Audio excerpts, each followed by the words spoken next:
안녕하세요. 안녕하세요. 네, 반갑습니다. 반갑습니다. 네. 네, 목사님. 우리 계속해서 사무엘상 살펴보고 있습니다. 오늘은 사무엘상 26장에서 31장의 말씀을 묵상하시고 특별히 26장 중심적으로 좀 살펴볼 예정입니다. 성경을 피시고 말씀을 쫓아오시면서 읽으시면은 더 큰 은혜와 복을 누리실 줄 믿습니다. 네, 네. 목사님. 예, 감사합니다. 26장 시작은 여전히 이제 광야에 있는 다윗입니다. 도망 다니고 있고 저희가 좀 자세히 보겠지만 그래서 이제 쭉 그 여러 가지 사건들이 있지만 결국은 이제 광야 생활이 끝나요. 음, 네, 어떻게 끝나냐면 다윗이 어떤 문제를 해결한 것이 아니라 사울이 죽습니다. 아, 예. 네, 그 블레셋과의 전쟁에서 아들들과 함께 음, 비참한 음, 음, 최후를 맞이하게 됩니다. 그래서 그 가운데서 이제 26장 말씀을 저희가 좀 자세히 볼 텐데요. 지난주에 이제 김재용 목사님께서 24장 동굴에서 일어난 사건, 다윗 네, 사울을 죽일 수 있는 그 기회를 봤는데 저희가 보는 26장 이 핵심장도 또 다른 기회가 찾아온 것입니다. 네, 네. 사울을 죽일 수 있는 음, 사울이 또 군대를 이끌고 십광야로 와서 다윗을 잡으러 오는데요. 사울이 광야에서 캠프를 치고 음, 머물 때 다윗이 사울의 군대를 보기 위해서 스카우트 음, 정탐을 갑니다. 근데 사울과 그 군대가 모두 깊은 잠에 빠져 있었던 거예요. 네, 네. 사울 일 보고 있을 때 음, 죽일 기회가 왔는데 또다시 두 번째 죽일 수 있는 음, 기회를 만났습니다. 그때 이제 다윗의 곁에 있던 아비새라는 음, 사람이 다윗에게 "이것은 하나님이 주신 음, 기회입니다."라고 얘기했을 뿐만 아니라 음, "내가 대신해서 음. 죽일 테니 당신을 가만히 그래, 계십시오." 지난번에 못했으니까 네. 이러다가 또 못 죽이니까 내가 한다 이제. 그렇죠. 그런 거죠. 그리고 다윗한테도 어떻게 음, 보면 그냥 살짝 눈 감으면 되는 거잖아요. 그래, 예. 그렇지. 자기가 예, 겉옷도 벨 필요가 없는 거잖아요. 음, 그냥 음, 그냥 못 들은 척 이렇게 음, 뒤돌으면 음, 다 해결이 음, 되는 그런 음, 상황입니다. 근데 이게 다윗이 이겨내야 되는 유혹입니다. 음, 힘이 있지만 하나님을 의지해야 하는 훈련. 그렇죠. 어, 근데 이게 왜 중요한지 저희가 사울을 통해서 사실 본 것 같아요. 네, 자신의 힘을 의지하고 하나님을 의지하지 않는 왕이 어떤 일을 일으키는지. 음, 예. 힘으로 모든 것을 이루려는 왕은 사실은 모두에게 재앙이 되는 것입니다. 음, 예. 힘의 그 공식을 가지고 힘의 네, 방정식을 가지고 모든 일을 네, 하기 때문입니다. 근데 앞으로 이제 시작될 다윗의 나라는 하나님 나라의 모형이라고 할 수 있는데 음, 그 다윗의 나라는 그렇게 이루어지면 안 되거든요. 그렇죠. 그 예, 방정식으로 음, 되면 안 되거든요. 음, 은혜가 중심에 있어야 되고 하나님의 형상으로 만들어진 한 명 한 명을 귀하게 여기는 그 음, 정의가 살아있는 나라가 돼야 되기 때문에 음, 이것을 피해야 되는데 참 사울을 또다시 죽일 수 있는 이 기회는 사실 이겨내기 힘든 유혹이었죠. 그렇죠. 네.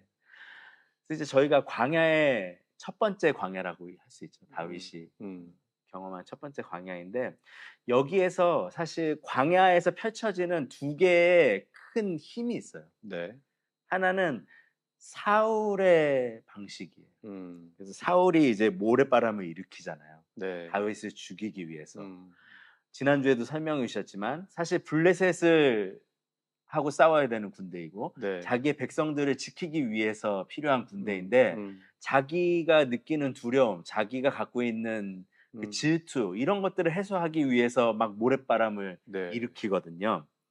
그래서 사울은 자기의 이기적인 마음에 따라서 그 광야에 이런 모래바람을 일으키는 음, 하나의 이제 사울의 영향력이 있는 거죠. 그렇죠. 광야에는요. 네, 네, 예.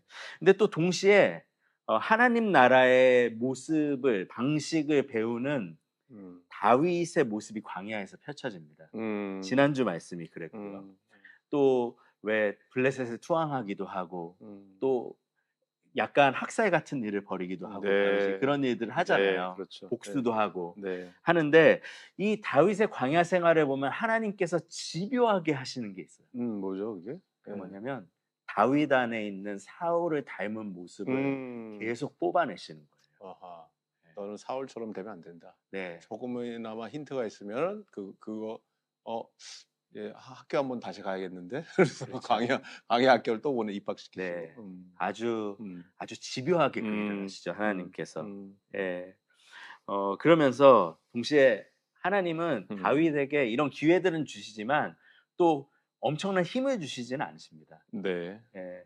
다윗이 막 힘으로 사울을 압도하게 두시지는 않으세요. 잠깐 기회들은 있지만. 음. 그 이유는 다윗이 하나님을 의지할 수 있도록. 네. 하나님이 다윗을 위한 피난처가 되시고 음. 산성이 되시는 음. 그 일을 계속해서 경험하게 네. 하시는 음. 것이죠. 그래서 하나님의 은혜를 경험케 하시고 하나님의 방법을 배워가게 하는 것. 이게 이제 광야에서 일어나는 또 하나의 네. 그런 네. 영향력, 그 모습이라고 할 음. 수가 있습니다. 그래서 26장 말씀을 보면 이제 결국 사울이 있는 곳으로 침투하는데 다윗의 손에 뭐가 들어오냐면 사울의 창이 들어와요. 음. 네. 사울이 자기를 죽이려고 던졌던 던졌던 창이죠. 창이잖아요. 네. 네. 다윗은 이 창을 던지고 싶은 유혹이 엄청 있었을 것입니다. 근데 그렇죠. 네. 결국 사울을 죽이지 음. 않는 거죠. 다윗 안에 하나님의 그 은혜의 법칙이 이렇게 일하고 있는 것을 저희가 음. 보게 되는데요. 자, 근데 이 저희가 어찌 보면 이것은 하나님 나라의 가치를 알려주는 거거든요. 네. 광야의 사건들을 통해서 네. 은혜의 법칙, 음. 정의의 법칙, 음. 한 사람의 생명도 중요하게 여기는, 음. 그리고 하나님의 다스림을 중요하게 여기는 이 음. 하나님 나라의 법칙들을 배우고 있는 것인데 다윗의 새로운 왕국이 시작되고 결국은 이 라인을 통해서 진정한 왕 중의 왕이 오시잖아요. 네. 네. 은혜로 다스리시는 왕, 음. 정의를 회복하시는 왕, 예수 그리스도가 오시게 됩니다. 네. 사울의 창을 생각하면 사실 저희의 삶에 매일매일 상관이 있어요. 네. 왜냐하면 저희도 이런 어찌 보면 광야와 같은 삶을 음. 살면서 서로를 향해 던져지는 창을 경험할 때가 많거든요. 네. 예. 네. 누군가에게 아주 날카로운 말을 통해서 음. 저희도 모르는 사이에 창을 던지곤 하죠. 음. 또 나의 이익을 위해서 다른 사람들의 것들을 취하는 것을 무리하게 취하는 것을 통해서 우리는 다른 사람의 삶에 창을 음. 던지기도 하죠. 그러네요. 그것뿐만이 아니라 우리는 그것을 통해서 하나님의 형상들을 파괴하는 일을 하는 네. 거거든요. 네. 하나님을 향해서 사실은 그렇죠. 저희는 네. 창을 던지고 있습니다. 음. 그렇게 사실 저희에게 하나님의 심판의 창이 와야 되는데 음. 예수님께서 음. 저희를 대신해서 이 땅에 오셔서 결국은 하나님의 심판의 창을 그 창을 맞으신 거죠. 예수님이 십자가에서 대신. 경험하게 됩니다. 음. 그래서 여러분 한 주간 살아가시면서 어찌 보면 다윗처럼 억울한 일을 당할 음. 수도 있겠습니다.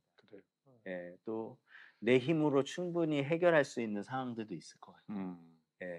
다윗이 맞은 기회처럼 음. 지금 내가 충분히 해결할 수 있다. 음.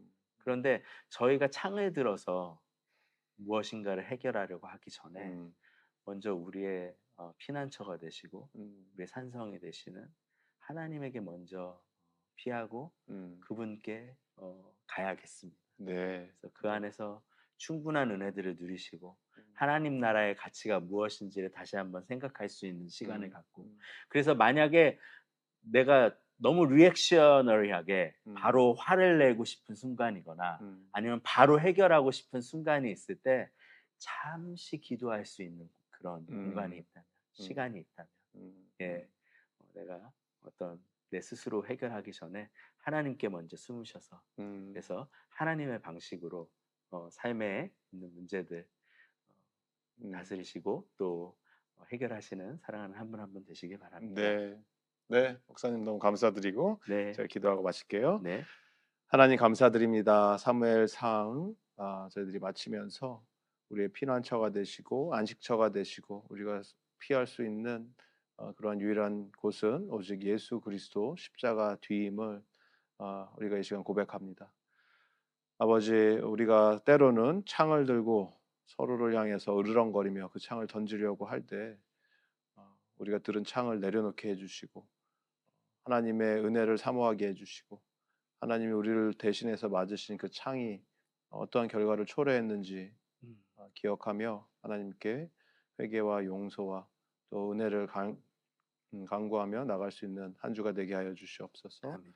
힘들고 어려울 때 하나님께 먼저 무릎 꿇고 기도하는 그 마음을 허락해 주시는 이번 한 주가 되게 해 주시며 예수 그리스도의 이름으로 기도합니다. 아멘. 아멘.